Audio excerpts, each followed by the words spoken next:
오늘 하나님께서 우리에게 주시는 말씀은 요한복음 3장 22절에서 36절입니다.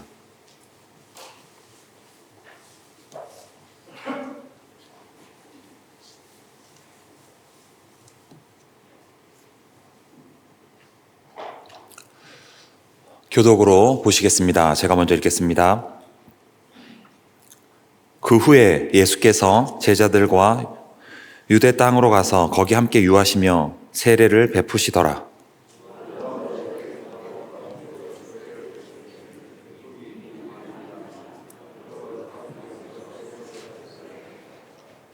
요한이 아직 옥에 갇히지 아니하였더라.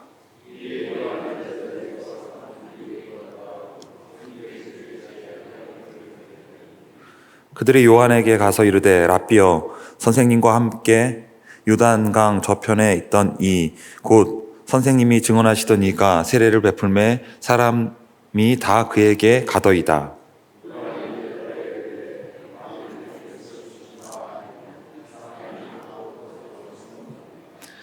내가 말한 바 나는 그리스도가 아니요 그의 앞에 보내심을 받은 자라고 한 것을 증언할 자는 너희니라.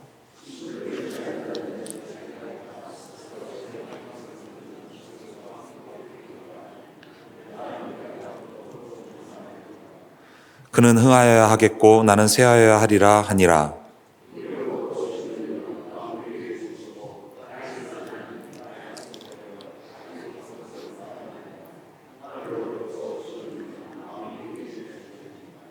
그가 친히 보고 들은 것을 증언하되 그의 증언을 받는 자가 없도다.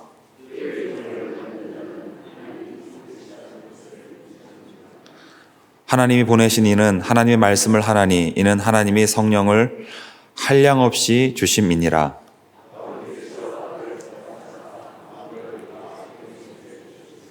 (36절) 다 같이 읽겠습니다. 아들을 믿는 자에게는 영생이 있고 아들에게 순종하지 아니하는 자는 영생을 보지 못하고 도리어 하나님의 진노가 그 위에 머물러 있느니라.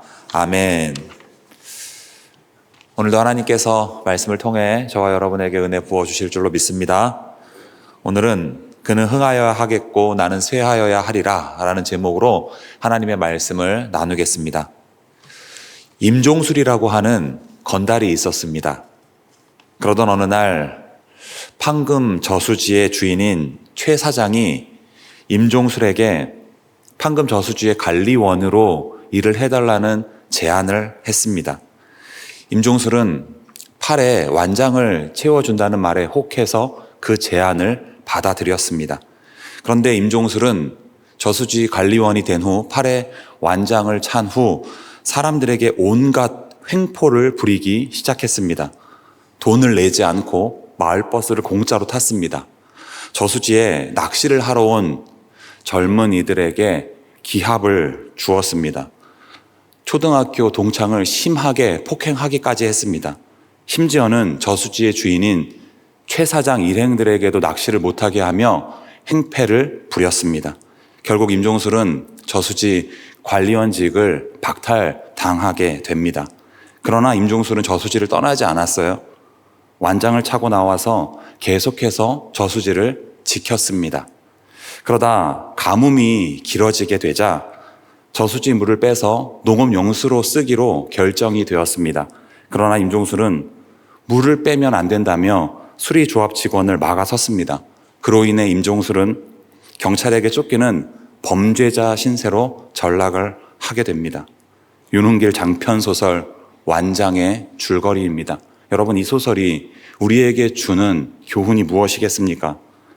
어떤 직책을 맡게 되었을 때 그 지위에 대한 책임 의식을 가져야 한다는 것입니다.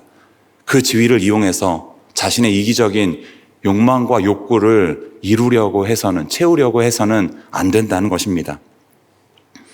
중세 로마 카톨릭 교회는 돈을 받고 금품을 받고 죄를 면해주는 면죄부를 발행했습니다. 그러나 여러분, 성경은 돈으로 구원을 얻는다고 말씀하고 있지 않아요. 신앙의 행위로 구원을 얻는다고 말씀하고 있지 않습니다. 오직 믿음으로 구원을 얻는다고 말씀하고 있습니다. 그렇다면 로마 카톨릭 교회는 왜 돈을 받고 왜 금품을 받고 죄를 면해주는 면죄부를 발행해 주었을까요? 그 이유가 무엇이었을까요? 교회의 재정을 채우기 위함이었습니다.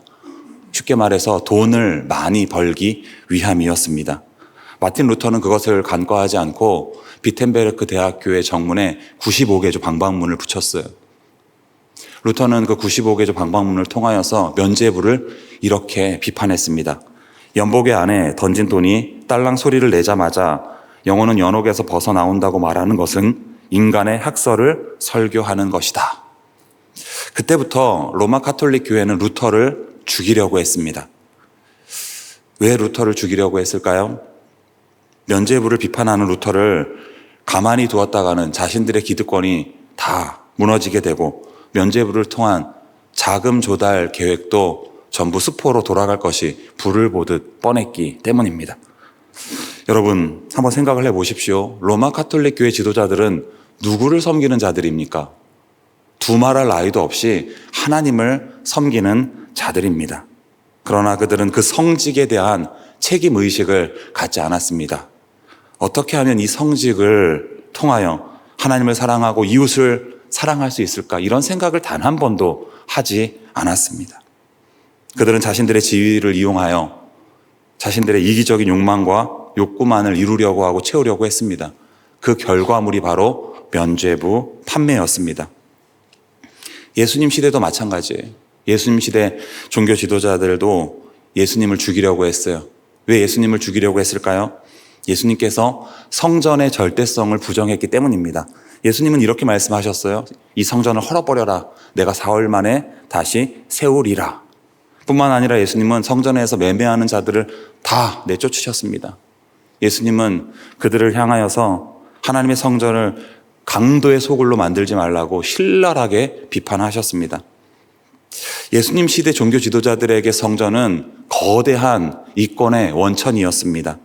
그런 상황에서 성전의 절대성을 부정하는 예수를 가만히 두었다가는 자신들의 기득권이 다 무너질 것이 불을 보듯 뻔했습니다.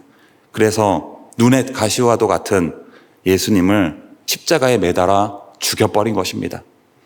여러분, 다시 한번 묻고 싶습니다. 예수님 시대 종교 지도자들은 누구를 섬기는 자들입니까? 두말할 나위도 없이 하나님을 섬기는 자들입니다. 그러나 그들은 그 성직에 대한 책임의식을 갖지 않았습니다. 어떻게 하면 이 성직을 통하여 하나님을 사랑하고 이웃을 사랑할 수 있을까? 이런 생각을 단 한 번도 하지 않았던 것입니다. 그들은 자신들의 지위를 이용해서 자신들의 이기적인 욕망과 욕구만을 이루려고 하고 채우려고 했습니다. 그 결과가 무엇이었습니까?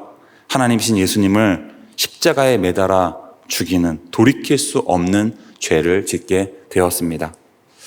오늘 본문에 나오는 세례 요한은 모든 면에서 예수님을 능가하는 사람이었습니다. 예수님은 보잘것없는 목수 집안 출신이었지만 세례 요한은요, 짱짱한 제사장 집안 출신이었습니다. 예수님께서 공생애를 막 시작했을 때, 예수님께서 무명이었을 때 세례 요한의 명성은 온 이스라엘에 퍼져 있었습니다. 세례 요한을 만나려고 하는 사람들이 얼마나 많았는지 모릅니다. 세례 요한에게 세례를 받으려고 하는 사람들로 연일 인산인해를 이룰 정도였습니다. 세례 요한은요, 예수님과는 비교조차 할 수 없는 엄청난 슈퍼스타였습니다. 여러분, 기득권을 가진 자가 그 기득권을 내려놓는다는 것은 결코 쉬운 일이 아닙니다. 왜 교회에서 다툼과 반목이 끊이지가 않습니까? 저마다 기득권을 내려놓지 못하기 때문입니다. 오죽했으면 중세 교회 지도자들이 자신들의 기득권을 위협하는 루터를 죽이려고 했겠습니까? 오죽했으면 예수님 시대 종교 지도자들이 예수님을 십자가에 매달아 죽였겠습니까? 그러나 세례 요한은 그러지 않았어요. 그는 자신의 기득권을 위협하는 예수님이 나타났을 때 이렇게 고백했습니다. 나는 그리스도가 아니다. 예수님이 그리스도다. 나는 예수님의 들러리에 불과하다. 나는 광야에 외치는 소리다. 나는 예수님이 가는 길을 평탄하게 하고 곧게 하는 예수님의 종에 불과하다. 그는 흥하여야 하겠고 나는 쇠하여야 하리라. 세례요한은 자신의 지위를 이용하여 자신의 이기적인 욕망과 욕구를 이루려고 하고 채우려고 하지 않았습니다. 오히려 나는 소리다, 나는 들러리다, 나는 종이다, 나는 쇠하고 예수님은 흥해야 한다. 그는 자신의 정체성을 인식하고 하나님께서 부여해 주신 사명감으로 충만했습니다. 사랑하는 성도 여러분, 우리에게 주어진 모든 것 다 하나님의 사명을 위한 것입니다. 시작되는 2025년에는 하나님의 선한 청지기가 되어 하나님이 주신 유무형의 그 모든 것들 다 하나님만을 위해 사용할 수 있기를 바랍니다. 2025년에는 그러한 하나님의 신실한 사명자가 다 될 수 있기를 오늘 이 새벽 우리 주님의 이름으로 축복합니다. 기도하시겠습니다. 하나님 아버지, 오늘도 귀한 말씀 허락해 주셔서 참으로 감사를 드립니다. 오늘 주신 말씀처럼 저희들 시작되는 2025년에는 하나님의 선한 청지기가 되어 하나님이 주신 유무형의 그 모든 것들 다 하나님만을 위해 사용하는 하나님의 사명자들이 되게 하여 주옵소서. 오늘도 귀한 말씀 허락해 주신 것을 감사드리며 이 모든 말씀 우리 주 예수 그리스도의 이름으로 기도드리옵나이다. 아멘.